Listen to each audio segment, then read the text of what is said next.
במקורותינו כתוב, אדוני עוז לעמו ייתן, אדוני יברך את עמו בשלום. אנחנו נלחמנו בעוז נגד איראן והשגנו ניצחון גדול. והניצחון הזה פותח הזדמנות להרחבה דרמטית של הסכמי השלום. אנחנו עובדים על כך במרץ. കർത്താവ് തന്റെ ജനത്തിന് ശക്തി പ്രദാനം ചെയ്യട്ടെ. അവിടുന്ന് തന്റെ ജനത്തെ സമാധാനം നൽകി അനുഗ്രഹിക്കട്ടെ. ഇറാനെതിരെ നടന്ന പോരാട്ടത്തിനൊടുവിൽ സങ്കീർത്തനം 29:11 ഉരുവിട്ട് ഇസ്രായേൽ പ്രധാനമന്ത്രി ബെഞ്ചമിൻ നെതന്യാഹു. നമ്മൾ ശക്തിയോടെ പോരാടി വലിയ വിജയം നേടി.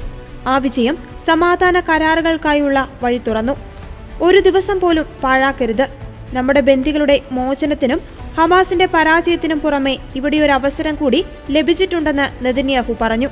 അതേസമയം യുഎസ് ആക്രമണത്തിൽ ഇറാന്റെ പ്രധാന ആണവ കേന്ദ്രങ്ങളായ ഫോർദോ, നതാൻസ്, ഇസ്ഫഹാൻ എന്നിവയ്ക്ക് കനത്ത നാശനഷ്ടങ്ങൾ സംഭവിച്ചതായി ഇറാൻ സ്ഥിരീകരിച്ചു. രാജ്യാന്തര മാധ്യമത്തിന് നൽകിയ അഭിമുഖത്തിൽ ഇറാന്റെ വിദേശകാര്യ വക്താവ് ഇസ്മായിൽ ബാഗിയാണ് സ്ഥിരീകരണം നടത്തിയത്. നാശനഷ്ടങ്ങളുടെ വിശദാംശങ്ങൾ വ്യക്തമാക്കാൻ തയ്യാറാകാത്ത ബാഗെ യുഎസ് ആക്രമണത്തിൽ ആണവ നിലയങ്ങൾക്ക് കനത്ത നാശനഷ്ടങ്ങൾ ഉണ്ടായെന്ന് സമ്മതിച്ചു.